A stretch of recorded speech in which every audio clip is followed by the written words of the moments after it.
How do we start to fall in love with our bodies exactly how they are? Now, I'm going to tell you, first thing we do is we start thinking about all the cool stuff that we do in a day that this takes us around in. So we get to work, we lug all our stuff into work, we run around after other people at work probably, we maybe have an active job, so we're relying on our body to do a ton of different things. We might have tons and tons of physical things that we're doing in a day that we're not necessarily registering as a physical effort. So our body takes us around and does all this stuff that we ask of it, and in return, we feed it a pile of cack. So you're like, oh, I'm so tired. I'm too tired to eat. I'm too tired to cook. I'm going to eat a bag of crisps. Your body's like, are you kidding me? I have done all of this for you today and you're going to feed me some cack in a packet. Your body's raging. It is raging at you. And that is where we start to see our body differently. If it's done all this cool stuff for us, why aren't we rewarding it with good nutrition? How we nourish our body for all of the cool stuff that it has done and reward it and say thank you to it is not to feed it a bag of something non-branded that I'm not slagging off in a video, but a bag of cack. That is the first thing that we do. Second thing, when we start thinking about that and we start looking at how we feed ourselves, we start thinking about the things that we're doing. Then we start to look at, could it be cool to be a bit stronger?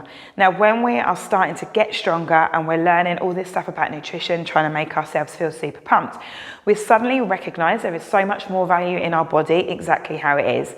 Now, I have a ton of clients that I've taken through this process, and this is the kind of stuff that we work on, and recognizing that as we're getting stronger, our body's pretty cool.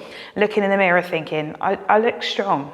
Looking strong and appreciating that we are able to get stronger and to be stronger and our body has managed to make that happen for us is actually more important, because that confidence from the achievement of that happening roll out into other sections of our life.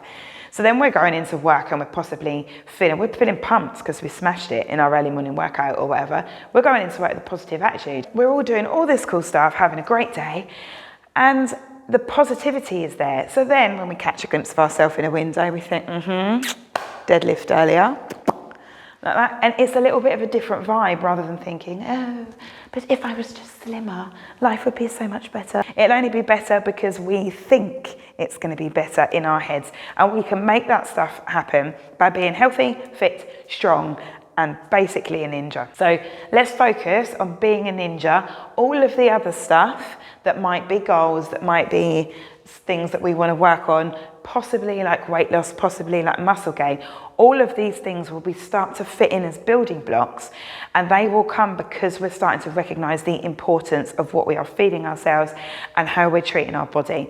And that is how we start to love ourselves for how we are.